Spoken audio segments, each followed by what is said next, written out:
দাঁড়াবে, যেটা ওদের নিরাপদ করবে। আনসার সদস্যদের ওদের ভাষ্য অনুযায়ী আনসার সদস্যদের পরামর্শেই ওরা হসপিটালের ভিতরে যায়।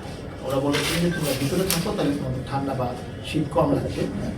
পরবর্তীতে যেটা হয়, ওই ভিতরে নিয়ে আনসার সদস্যদের আসলে তাদের এই কুমতলব বা এই ধরনের একটা অভিসন্ধি থাকার কারণে ওরা ওদেরকে মানে এক ধরনের ব্ল্যাকমেলের মাধ্যমে বলা যায় যে তোমাদেরকে তো সন্দেহ হচ্ছে তোমরা হাজব্যান্ড ওয়াইফ কিনা, আমি তোমাদেরকে এই আইনের পুলিশের কাছে দিয়ে দিব, কিন্তু তোমরা যদি সঠিক জবাব দাও তাহলে আমরা তোমাদেরকে ছেড়ে দিব। তো ওরা ভাবছে যে আনসার সদস্য যেহেতু আমরা যেটা সঠিক এটাই বলি, তো ওরা একটা কৌশল করে দুতলায় নিয়ে একজনকে নিচে নিয়ে আসছে, দুজনকে আলাদাভাবে জিজ্ঞেস করবো। মেয়েটাকে দুতলায় রাখলো, একজন জিজ্ঞাসাবাদ করবে বলে একজন আনসার সদস্য, তার নাম আবু সাইদ, সে প্রথমে তার সাথে জিজ্ঞাসাবাদ করার কথা বলে উপরে ছিল, আর ওই ছেলেটাকে আরেকজন সদস্য আছে শাহাদাত, তাকে নিচে নিয়ে আসছে। তো 8 থেকে 10 মিনিট পরে ওই আবু সাইদ নিচে আসছে, এসে ওই ছেলেকে বলছে চলো তোমাকে কিছু খাওয়া দাওয়া করতে হবে, খিদা মানে মেয়ের মানে খিদা লাগছে, আমরা কিছু নিয়ে আসি।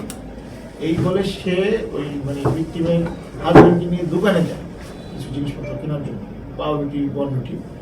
আর অপর যে সদস্য ছিল শাহাদাত আবার করে যায়।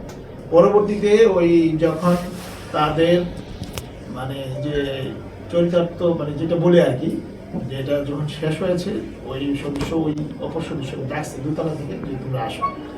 তো মানে ভিক্টিমের হাজব্যান্ডের ভাষ্য হচ্ছে আমি উপরে যেয়ে মেয়েটাকে আমার ওয়াইফকে অস্বাভাবিক মনে হলো, ট্রমা ভুগতেছিল বা সঠিকভাবে হাঁটতেছিল।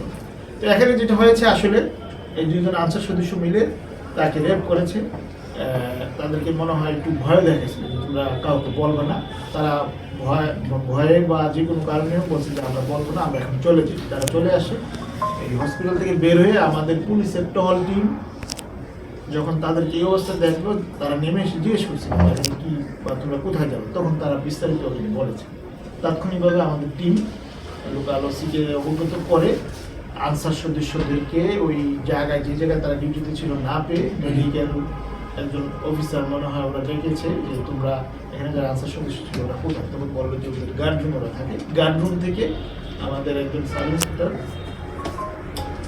যে ওদের 10-12 জন এখানে থাকে তাদের সবাইকে বের করে আনি মেয়ে দেখা দিয়েছে এই দুইজন সদস্যই আমার সাথে খারাপ কাজ করেছে। ওই তার দেখানো অনুযায়ী আমরা দুজনকে তাৎক্ষণিকভাবে আইনের আওতায় নিয়ে আসে। পরবর্তীতে তারা আমাদের কাছে স্বীকার করেছে এবং আজকে ওরা 164 করার কথা আছে। তো আমরা যদি ওরা 164 করে আমরা আপনাদেরকে এটা অবগত করবো। এই হচ্ছে মূল বিষয়।